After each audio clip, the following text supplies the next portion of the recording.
Magandang araw, sambayan ng Pilipino. Magandang araw mga kababayan. Kasama niyo po ngayon si Ka Eric sa isa na namang episode ng ating balita at talakayan. Maraming salamat sa patuloy ninyong pagsuporta, pagsubaybay, pagtangkilik, pag-like, pag-share at pag-promote. Kompleto ng ating Ka Eric Celis YouTube channel. At ganoon din po ang inyong pag-follow sa ating Ka Eric Jeff Celis Facebook account.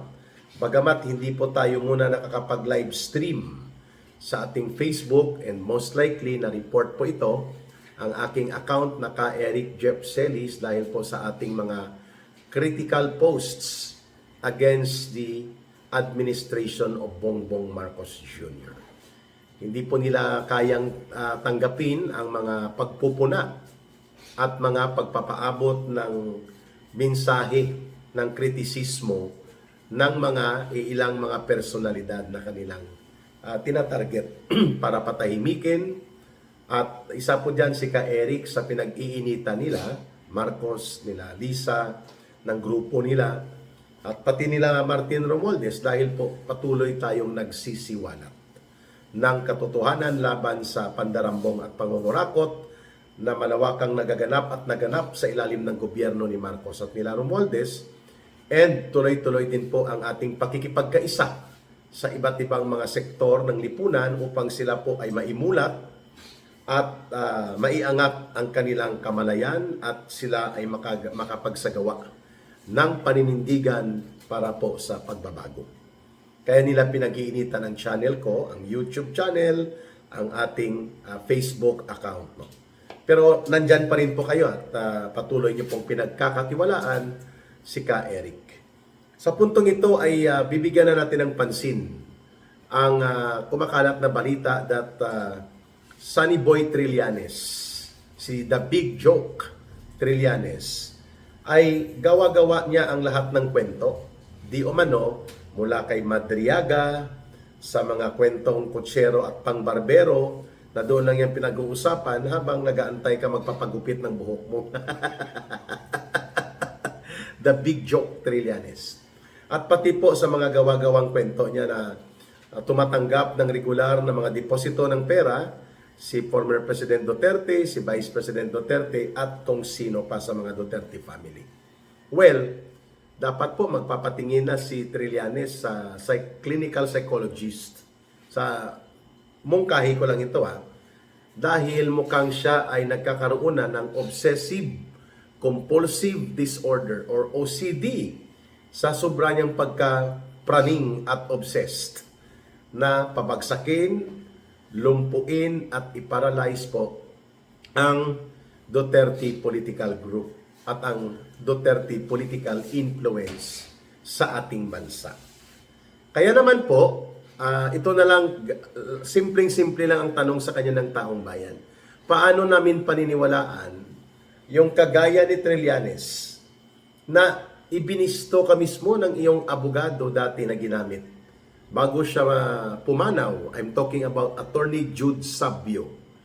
Ibinisto niya si Trillanes na siya po ay binayaran ni Trillanes bago siya pumanaw at siya po ay ginamit para gumawa ng mga kwento at magbuo ng mga kunwari ay kaso laban kay former President Duterte doon sa ICC.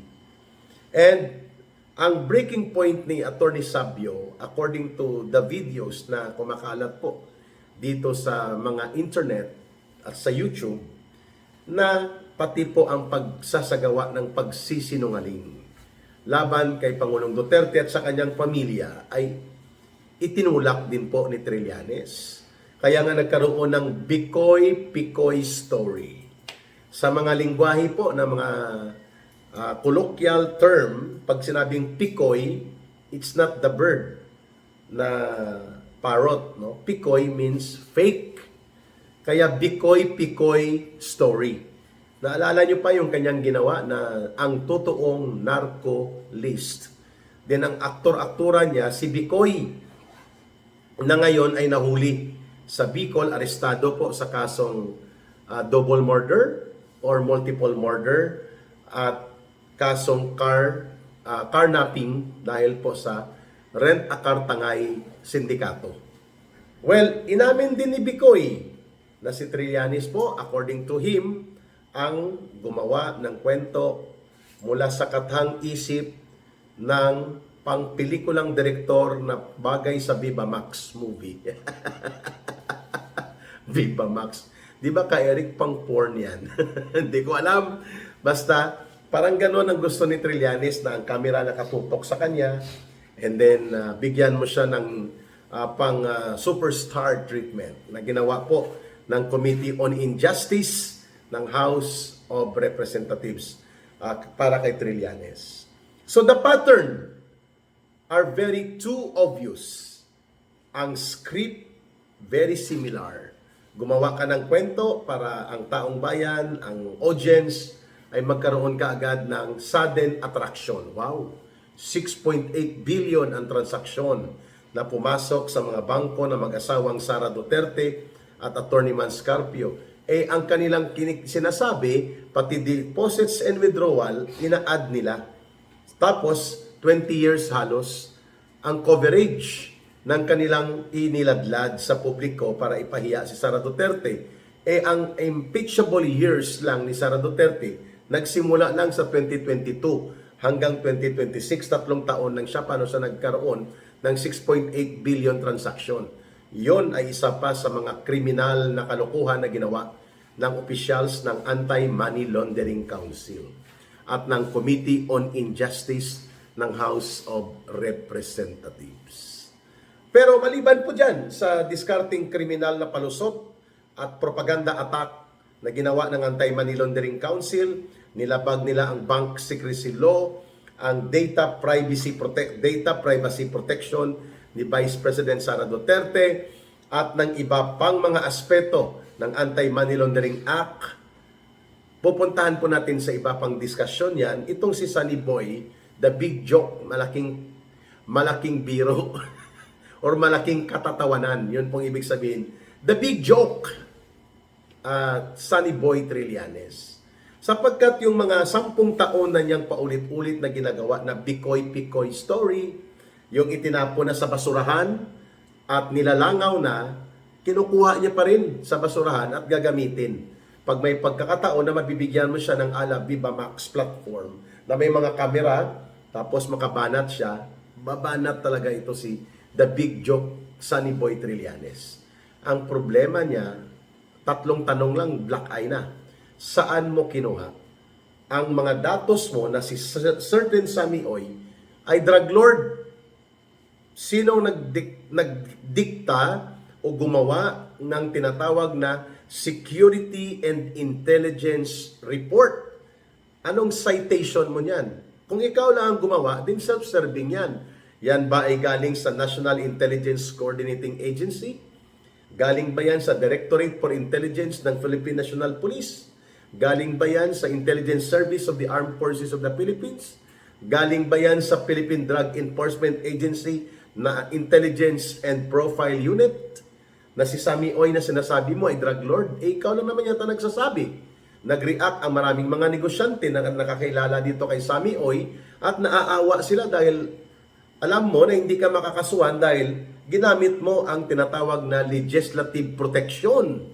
Kasi ginawa mo yung katarantaduhang pahayag inside a legislative or inside a process that can assert legislative immunity mula sa kaso na like cyber libel or libel. Marok din ito si Trillanes, no? Kaya nga tinatawag ito ni dating DOJ Secretary ni Pangulong Duterte, yung si Boy Piloca, Boy Piloca, na sundalong kanin. Yung sundalo na hindi naman nakipagdigma at ang binabantayan niya kaldero at kanin, kaya sundalong kanin. O talaga ka, Eric. Kung si Pangulong Duterte pa, ito si Boy Codeta. Si Boy Codeta mahilig magkubeta. Sa sobrang hilig niya na magkudeta, nag-attempt siya na i-seize, agawin ang Manila Peninsula Hotel ayon sa mga ulat at binanggit ni Pangulong Duterte na may na mga imbes na mawala sa poder. Ang target nilang si Gloria Macapagal Arroyo, according to former President Duterte, ang mga nawala ay ang mga kutsara, pinggan, platito.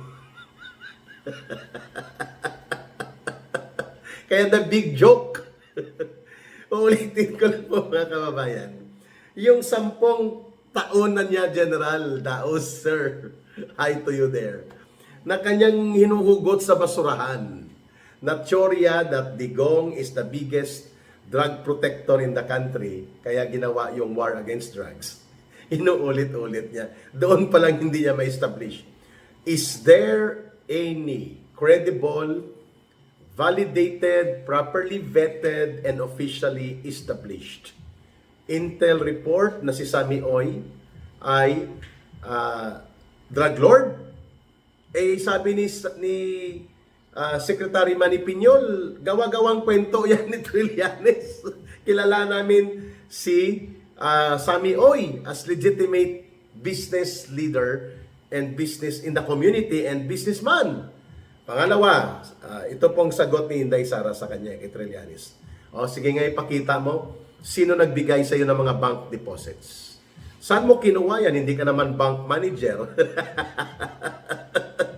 Hindi ka naman din AMLAC. Saan mo kinuha yung sinasabi mong 181 million pesos aggregate summary deposit sa iba't ibang mga account ni Rodrigo Duterte, ni Sara Duterte, at kinasabwat mo pa si Boy Niwe.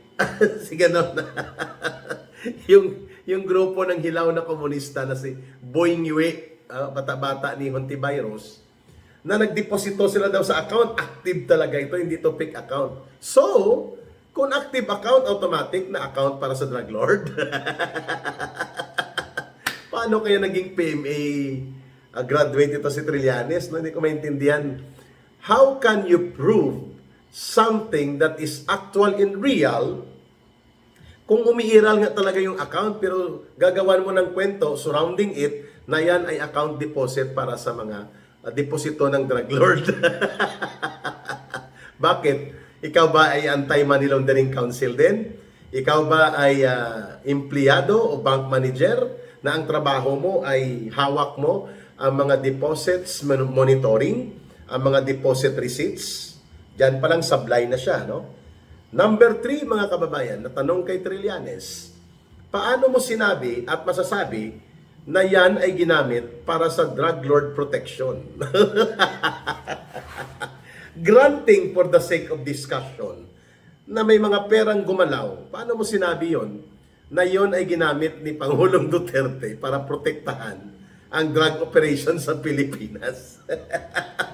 Di ba, ikinasuhan mo nga siya doon sa ICC na sabi ni Attorney Jude Sabio ay itinulak mo para magkaroon ka ng kwentong-kwento na paniniwalaan ka, dinagdagan mo yung mga namatay sa war against drugs. Sabi ni Attorney Sabio, according sa kanya, na dinodoktor mo at hinihilot ang mga datos. So kung ganun palang ginawa ni Pangulong Duterte para durugin ang sindikato ng droga, paano siya gumagamit ng proteksyon sa droga sa sinasabi mong mga bank deposits? Di po ba? Ang tawag dyan is self-contradictory. Nagbabanggaan ang pangapahayag ni Sunny Boy Trillanes because that is a natural consequence na kapag nagsinungaling ka at kapag ikaw ay gumawa ng isa pang kasinungalingan, malaki po ang possibility na magbabanggaan ang iyong mga pagsisinungaling. Exactly what happened to the big joke Sunny Boy Trillanes. Nagbabanggaan po ang kanya mga pinagsasabi doon sa mga pangyayari. At dahil hindi tumutugma, ang tawag po dyan ay inconsistent at unbelievable. Hindi ka panipaniwala. And don't forget the historical pattern of Trillanes to be involved in operations like Bikoy-Pikoy, peke na video-videohan niya. And then ito ngayon, itinuturo din siya at si Lula Layla de Lima na sangkot din dito sa Ramil Picoy Madriaga story. So lahat ng ito ay nagkakaroon po ng pagdudugtong sa kung ano ang motibo, layunin at benepisyo ni Trillanes sa ganitong uri ng gawain na lantaran at garapala na gamitin po ang plataforma ng Kongreso, ng House of Committee on Injustice, sapagkat ang layunin niya maproteksyonan ang kanyang gagawing mga pagsisinungaling at ang kanyang mga akusasyon ay masasakop po ng isang malaking operation na tinatawag na impeachment attack. Kaya niya ginawa yan doon sa House of Representatives. Because the ultimate objective nila, kasama ni Trillanes, ay ang pagwasak at pagtapon ng dumi laban kay Vice President Sara Duterte para sirain ang kanyang pangalan, ang kanyang pagkatao at ipahiya siya. At pangalawa ay gamitin ito para sa tuloy-tuloy na oportunidad ng binabayaran na uri ng dirty and black propaganda operations known as political demolition job. At mukhang dyan eksperto si Trillanes. Hindi sa katotohanan, hindi sa katarungan, kundi sa paggamit ng mga ganyang uri ng hakbang na ang resulta ay paninira at pagkasira ng mga pangalan, ng pagkatao, ng mga tinatarget nila for political demolition job. And yan ang dahilan na tinatawag din siya na political mercenary. Ang very basic operational definition ng mercenary, ikaw ay bayaran at for hire for services. So, obvious naman kung anong ulterior motive. It's about the money. Itinuro din siya ng 18 former soldiers na siya ang facilitator ng $2 million na ibinigay sa mga bogus na activities na mga ICC investigators na mga pakialamero noong panahon na kinumpirma ni Boying Rimulya that when Boying Rimulya was DOJ Secretary, si Sunny Boy the Big Joke Trillanes was there. Nagmi-meeting sila sa bahay niya sa Makati on several instances and he was apprised ng kasama ni Trillanes mga ICC investigators and representatives ng prosecutors ng ICC. Ayon mga kababayan. So sino ba ang may history ng kabulastugan, ng diskarte, ng kasinungalingan at nauugnay sa mga bagay na anomalya at nakakaduda, kagaya ng mga operation para ipadukot si Pangulong Duterte, operation na paimbestigahan siya, yun pala may panunuhol. Itong sabi ng mga 18 former soldiers. Ayan. Kaya sorry ka na lang, the Big Joke Trillanes. Ano man ang iyong gagawin na pag-aarti-artistahan at dadalhin mong drama kasama sa inyong aktor-akturan dyan na si Madriaga, hindi po nagbabago ang paniniwala at pagrespeto ng mga mamamayan kay Sara Duterte na siya po ay may kakayanan at siya po ang natural na papalit sa Duterte brand of leadership. And that is the reason why Sara Duterte is consistently at the top and front runner in all political surveys para sa pagkapangulo o susunod na pagkapangulo ng Pilipinas. At yan ang hindi matanggap ni Sunny the Big Joke Trillanes, na si Sara Duterte ay magiging Pangulo ng Republika ng Pilipinas. At kasama siya sa papanagutin sa taong bayan na nananawagan ng katarungan, ng pagbabago, at ng totoong pagpapanagot sa mga nagwawasak ng ating bayan, ng ating gobyerno, nagnanakaw ng darambong, at sinisira ang ating pagkakaisa bilang mga mamamayan. Si Sara Duterte po ay hindi matatanggal sa pagka-vice presidente kahit iakyat pa nila ito sa Senado.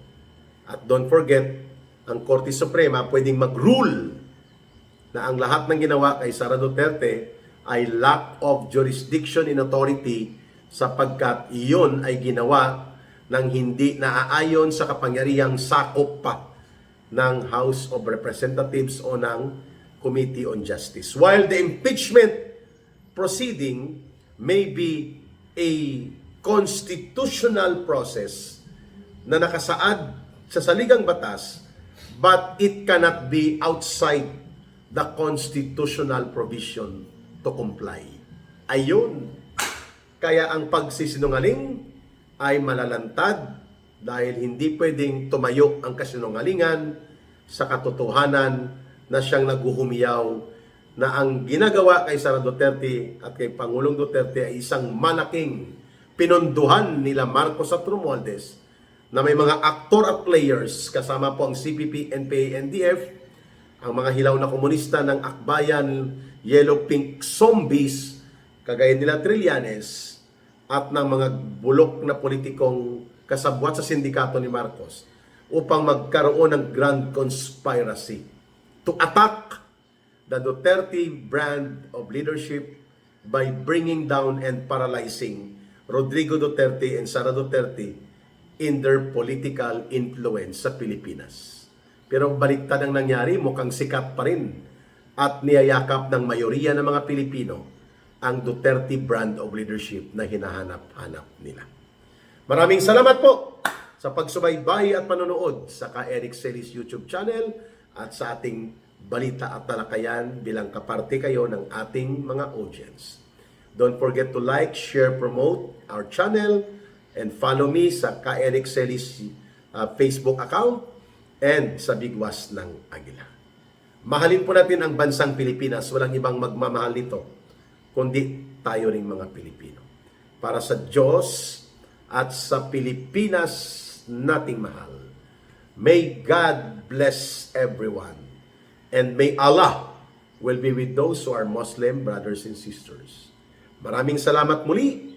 Bye for now. Ito po si Eric. Mabuhay!